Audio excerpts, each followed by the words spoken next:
हार के জিতনে वाले को বাজিকার कहते हैं। বন্ধুরা, এই কথাটি বলার একটা কারণ আছে। কেন আমি এই কথাটি বলছি আপনারা পরে বুঝতে পারবেন।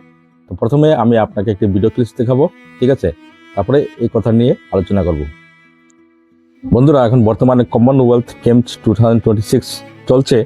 সেখানে আমাদের ভারতবর্ষের বিজ্ঞ ট্যালেন্টেড অ্যাথলিটরা সেখানে তাদের পার্টিসিপেট করে এবং তারা ভালো কীভাবে তারা প্রদর্শন করছে আপনারা সবাই অবগত আছেন। সবাই আপনারা সোশ্যাল মিডিয়াতে আপনারা সেই ভিডিওগুলো দেখছেন।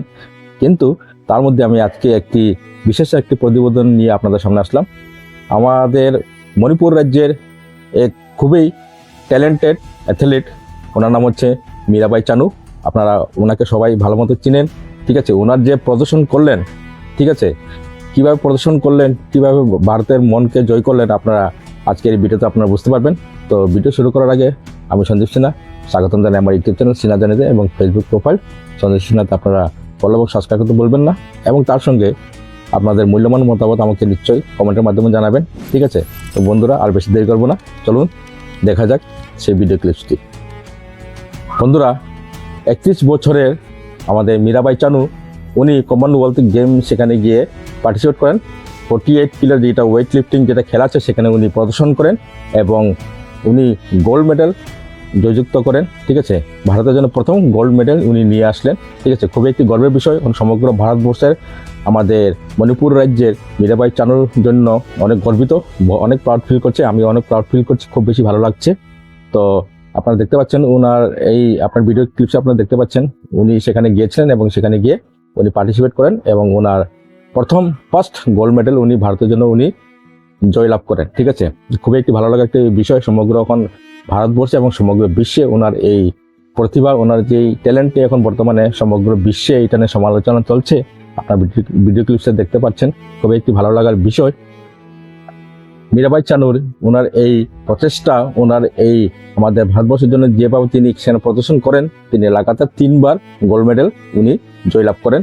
সেটা একটা ভারতের জন্য খুবই একটি গর্বের বিষয়। সমগ্র ভারতবর্ষ ওনাকে নিয়ে গর্ব করছেন। আপনারা দেখতে পাচ্ছেন সেখানে কি সুন্দর উনি 48 কিলো যেটা ওমেন্স ওয়েট লিফটিং যেটা আছে সেখানে উনি গোল্ড মেডেল লাভ করেন। মীরাবাই চানু ওনার এই পারফরমেন্সে, ওনার এই প্রদর্শনে তিনি লাগাতার 3 বার স্বর্ণপদক লাভ করেছেন এবং ভারতের জন্য উনি প্রাউড ফিল করিয়ে দিয়েছেন। ভারতবর্ষের সমগ্র ভারতবর্ষ ওনাকে নিয়ে অনেক প্রাউড ফিল করছে, ইভেন আমি পর্যন্ত প্রাউড ফিল করছি। তো বন্ধুরা, আমি প্রথমে একটি কথা বলেছিলাম, হার কে জিতনে वाले को বাজিগার कहते हैं, ঠিক আছে? এই কথাটি এখন আমি মেইন পয়েন্টে আসছি।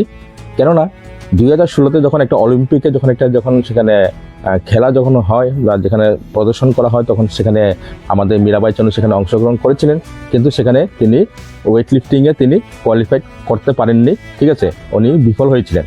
কিন্তু বিফল হওয়া সত্ত্বেও উনি সেটা থেকে হার মানেনি। উনি প্রচেষ্টা চালিয়ে গিয়েছিলেন, নিরন্তর উনি প্র্যাকটিস করে গিয়েছিলেন এবং শেষে সবাইকে, সমগ্র বিশ্বকে এবং সমগ্র ভারতবর্ষের মানুষকে উনি তাক লাগিয়ে দিয়েছেন।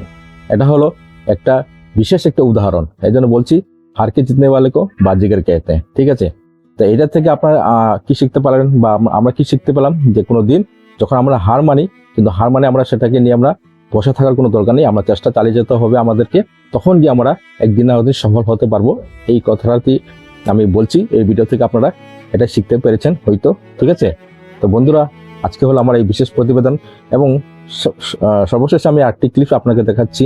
যখন সবকিছু শেষ হওয়ার পর, খেলা যখন শেষ হওয়ার পর, উনি যখন গোল্ড মেডেলিস্টে যখন ওনার নাম যখন আসে যে উনি উইনিং হয়েছেন, তখন আপনারা দেখতে পাচ্ছেন ওনাকে গোল্ড মেডেল দিয়ে ওনাকে সম্বোধনা করানো হয় এবং তিনি দেখছেন তখন আমাদের ভারতবর্ষের ন্যাশনাল অ্যানথেম জাতীয় সঙ্গীত সেখানে পরিবেশন করা হয়।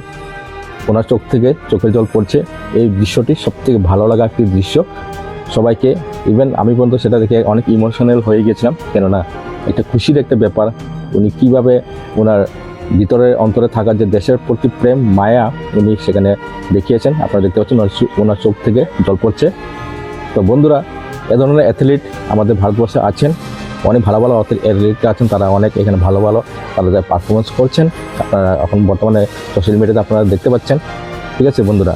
তো বন্ধুরা, কেমন লাগলো আজকের এই বিশেষ প্রতিবেদনটি আপনারা কমেন্টে আপনারা নিশ্চয়ই আপনাদের মতামত জানাবেন। তার সঙ্গে কমেন্টের মধ্যে আপনারা ভারত মাতা কি জয় সেটা আপনারা নিশ্চয়ই লিখবেন এবং এই ভিডিওটি সবাইকে শেয়ার করে দিবেন, ঠিক আছে? তো বন্ধুরা, দেখা হবে একটা পরবর্তী ভিডিও নিয়ে। আমি সঞ্জয় আপনাদের কাছে আবার আসবো। ততক্ষণের জন্য সবার থেকে আমি বিদায় নিচ্ছি। সবাই ভালো থাকবেন, সুস্থ থাকবেন। ধন্যবাদ।